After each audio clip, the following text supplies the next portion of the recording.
Bienvenidos a Refugio de Paz y Sabiduría. En una era donde el caos y las sombras dominaban la tierra, una sola promesa cambió el destino de la humanidad para siempre. Hoy presentamos, el Arca de Noé, una promesa de nuevo comienzo. El mundo ya no recordaba el olor de la lluvia, solo el de la pólvora, el hierro y la sangre.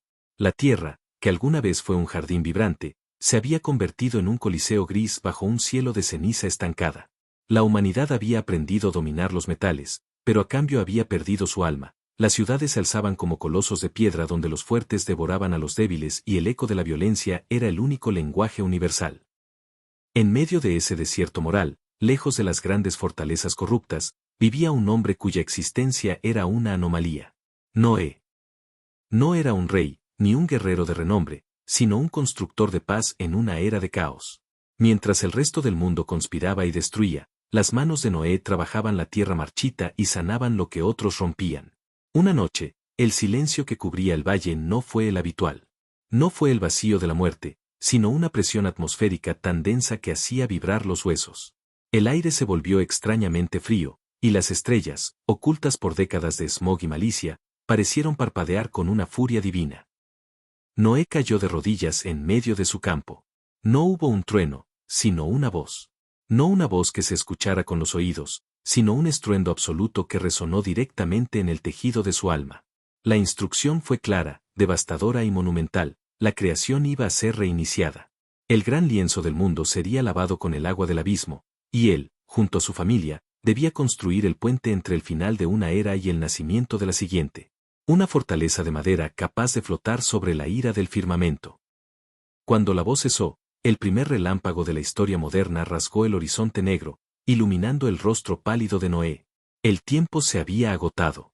El diseño del arca estaba grabado a fuego en su mente, pero el verdadero desafío físico y espiritual apenas comenzaba.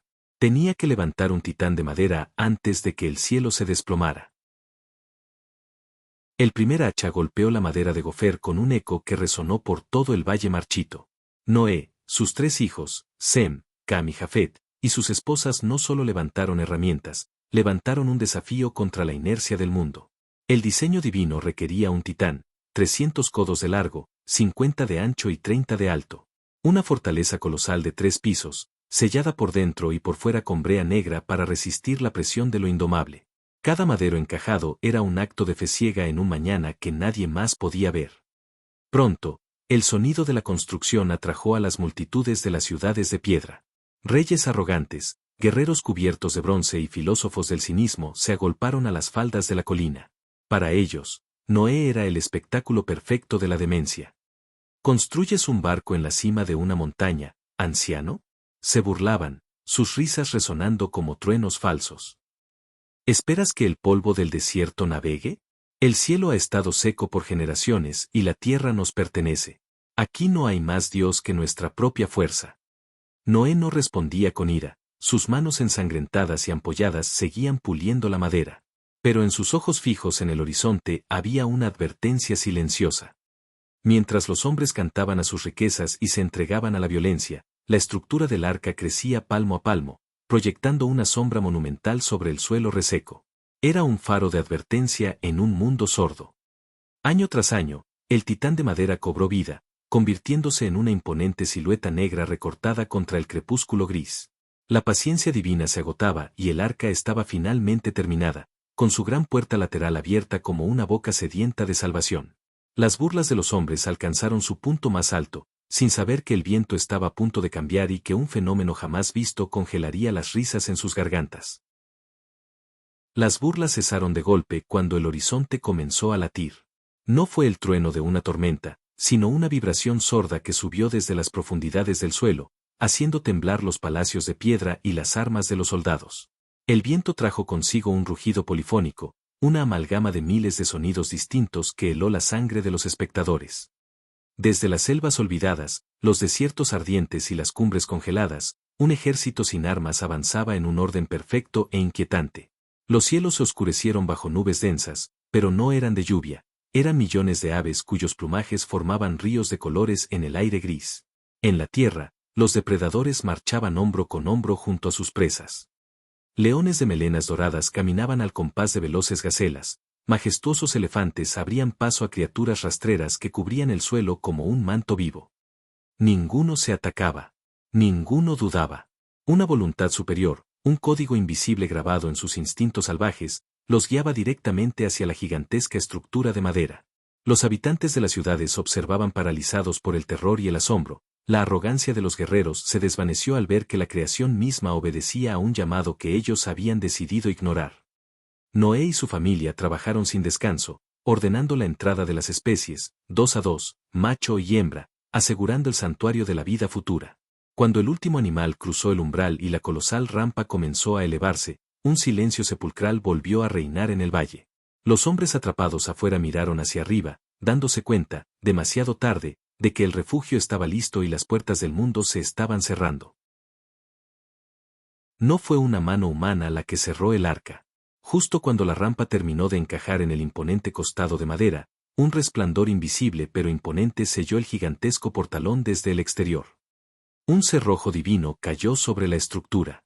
Adentro, la penumbra se iluminó únicamente con las lámparas de aceite. Afuera, el último hálito de piedad abandonó la atmósfera. Entonces, el firmamento se rompió. No empezó con gotas aisladas, sino con un estruendo cataclísmico que sacudió la geografía entera. Las nubes, densas y negras como el carbón, derramaron torrentes de agua con una violencia jamás imaginada. Era como si los océanos celestiales hubieran encontrado una grieta en el cosmos para desplomarse sobre la tierra. Al mismo tiempo, el suelo rugió y se fracturó. Grandes fuentes del gran abismo subterráneo estallaron hacia el cielo, lanzando columnas de agua y lodo que destruyeron puentes, templos y murallas fortificadas en cuestión de segundos. El pánico se apoderó de las ciudades de piedra. Aquellos guerreros que antes blandían sus espadas con soberbia las soltaron para intentar trepar desesperadamente por las colinas. Los reyes corrieron hacia las torres más altas de sus palacios, pero el agua ascendía como un depredador implacable y veloz, devorando los valles, devorando el orgullo humano, devorando el ruido de las batallas. Las burlas se convirtieron en gritos de auxilio que se ahogaban en el rugido ensordecedor de la tormenta. En medio de ese colapso absoluto, el colosal titán de madera de Gofer comenzó a crujir. La masa líquida golpeó sus cimientos con la fuerza de un ejército, levantando la inmensa estructura del suelo reseco por primera vez. El arca ya no pertenecía a la tierra firme, ahora flotaba a la deriva en un mundo que regresaba rápidamente a la oscuridad del caos original. Destrucción absoluta, rasgando las tinieblas de una noche que parecía no tener fin. Adentro, en las entrañas del coloso, el ambiente era una prueba máxima de resistencia espiritual.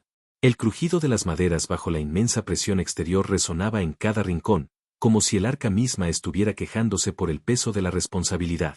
La penumbra era densa, apenas disipada por el parpadeo tembloroso de las lámparas de aceite que colgaban del techo. El rugido de los leones, el barrito nervioso de los elefantes y el aleteo incesante de las aves se mezclaban en una sinfonía de confinamiento.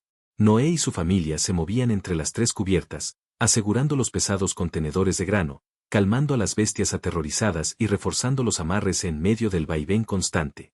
Cada paso era un desafío contra la gravedad, cada respiro un recordatorio de que estaban suspendidos sobre un abismo de kilómetros de profundidad. No había timón. No había velas.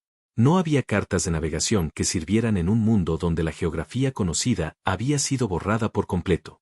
Noé sostenía la mano de su esposa mientras el arca se elevaba hacia la cresta de una ola colosal y luego caía en un abismo oscuro. No tenían el control de su destino. Estaban entregados por completo a las manos de la providencia, navegando a la deriva en un océano infinito, esperando que la tormenta agotara su furia antes de que sus propias fuerzas se desvanecieran. La tormenta no terminó con un trueno final, sino con una retirada paulatina y espectral. Tras 40 días y 40 noches de un bombardeo implacable, el agua del cielo cesó su caída y las fuentes del abismo fueron cerradas. El rugido ensordecedor que había envuelto al mundo se disipó, dando paso al silencio más absoluto, vasto y asfixiante que la tierra jamás hubiera experimentado. No había eco de voces humanas, ni sonido de ramas moviéndose al viento, ni el romper de las olas contra costas lejanas. No había costas. El mundo era un espejo de agua infinito y gris, una tumba líquida que lo cubría todo, incluso las cumbres de las montañas más altas de la antigüedad. El arca flotaba solitaria en el centro de la nada, un minúsculo punto de madera suspendido entre un cielo plomizo y un océano sin fondo. Adentro del navío, el cese del movimiento violento trajo una extraña calma, pero también una nueva forma de desesperación, la espera. Los días se convirtieron en semanas, y las semanas en meses. El aire se volvió espeso y el sol, que volvía a filtrarse tímidamente por la única ventana superior del arca, iluminaba las motas de polvo en suspensión y los rostros cansados de los 8 sobrevivientes. Noé subía diariamente a la cubierta superior, mirando hacia el horizonte en todas las direcciones. No había nada más que la inmensidad del agua evaporándose lentamente bajo el calor de un sol renacido. El confinamiento comenzaba a desgastar el espíritu de la tripulación, el alimento disminuía y el espacio parecía encogerse. La fe ya no se probaba resistiendo la tempestad, sino soportando el vacío. Fue entonces cuando Noé decidió que era tiempo de enviar un mensajero al exterior, una señal viviente para averiguar si la muerte le había cedido el paso a la vida. Noé abrió la única ventana del arca, una pequeña rendija hacia un mundo desconocido. El aire que entró no olía a pólvora ni a hierro, sino a sal, al lodo primordial y a una pureza casi dolorosa para los pulmones. Con manos firmes pero expectantes, desató a la primera criatura dispuesta a desafiar el vacío, un cuervo de plumaje negro como el carbón. El ave saltó al marco, batió sus alas con fuerza y se lanzó al cielo gris. Los ojos de la familia siguieron su silueta hasta que se convirtió en un punto minúsculo en la inmensidad. El cuervo voló en círculos concéntricos, planeando sobre la superficie infinita del agua, pero regresaba solo para posarse en el techo del arca. Iba y venía, encontrando únicamente los restos flotantes de un mundo muerto, sin un solo trozo de tierra firme donde descansar sus garras. El mensaje del cuervo era mudo pero claro, la muerte aún gobernaba el planeta. Pasaron los días, y el agua continuó su invisible retirada, descendiendo milímetro a milímetro bajo el soplido de un viento recio que Dios envió sobre la tierra. Noé decidió entonces enviar a un segundo emisario, una criatura de naturaleza muy distinta, una blanca paloma. A diferencia del cuervo, la paloma voló en línea recta, perdiéndose rápidamente en el horizonte brillante. Horas más tarde, cuando el sol comenzaba a teñir las aguas de un tono dorado y la desesperación amenazaba con regresar al corazón de los navegantes, un débil aleteo se escuchó cerca de la ventana. Noé extendió la mano y la paloma se posó en su palma. Traía algo en el pico. Un destello verde que hizo que a todos se les cortara la respiración. El silencio en el habitáculo era tan denso que podía cortarse. Noé acercó sus dedos temblorosos al pico de la paloma. Lo que sostenía con delicadeza no era solo vegetación, era una hoja de olivo, fresca, verde y rebosante de savia nueva. El brote resplandecía bajo la luz del atardecer como una joya preciosa rescatada del abismo. «Está viva», susurró la esposa de Noé, con lágrimas corriendo por sus mejillas curtidas por el encierro. Aquel trozo de olivo era la prueba irrefutable de que la furia del juicio había terminado. En algún lugar, allá abajo, las copas de los árboles más fuertes comenzaban a emerger del océano infinito, estirándose hacia el sol para iniciar la fotosíntesis de una nueva era. La tierra no estaba muerta, solo había estado durmiendo bajo un manto purificador, y ahora sus raíces volvían a respirar. Esperaron 7 días más, una semana eterna donde el crujido del arca cambió de ritmo. Ya no flotaba con el vaivén errante del mar profundo, sino que se arrastraba con un sonido sordo, pesado y definitivo. El coloso de madera de gofer encalló suavemente, inclinándose apenas unos grados, quedando firmemente asentado sobre las rocas de una cordillera colosal, los montes de Ararat. Noé envió a la paloma una última vez. El ave blanca saltó de su mano, ascendió con fuerza hacia el cielo azul que ganaba terreno sobre las nubes y se perdió en el horizonte. Esta vez, la paloma no regresó. Había encontrado su hogar, su nido y su libertad en la tierra liberada. El arca había cumplido su misión, el puente entre los dos mundos ya no era necesario, y la gran puerta lateral, sellada por la mano divina, aguardaba el momento de volver a abrirse. El sonido que siguió fue el más esperado de todos, el crujido del cerrojo divino liberando la entrada.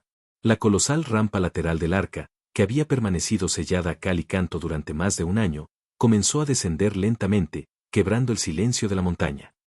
Una cascada de luz solar, pura y cegadora, inundó las 3 cubiertas del navío, disipando la penumbra que había sido el hogar de los sobrevivientes durante meses.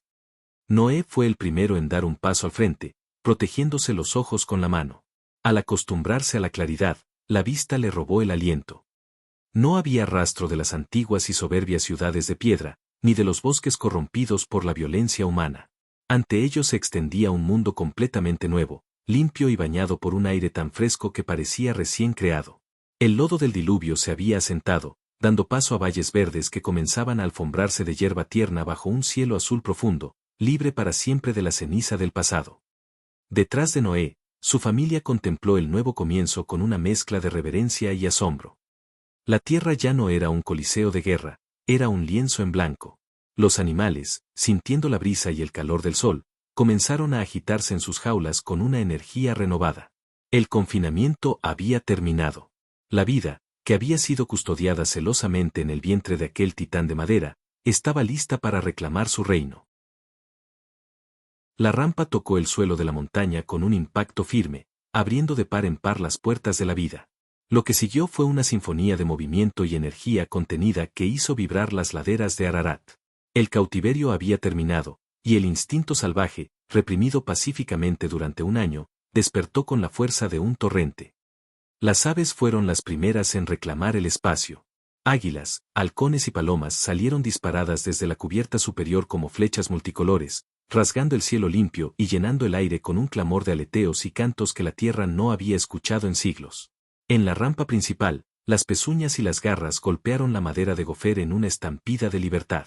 Los leones saltaron hacia la hierba fresca con rugidos que hicieron eco en los valles. Los elefantes marcharon con pasos pesados pero alegres, alzando sus trompas hacia el sol, y los ciervos corrieron colina abajo, redescubriendo la velocidad en la tierra firme. Noé y su familia observaban la escena desde la entrada, conmovidos hasta las lágrimas. Parejas de todas las especies avanzaban hombro con hombro, dispersándose en todas las direcciones del horizonte, buscando nuevos territorios para poblar, nuevos bosques para anidar y nuevos ríos para saciar su sed.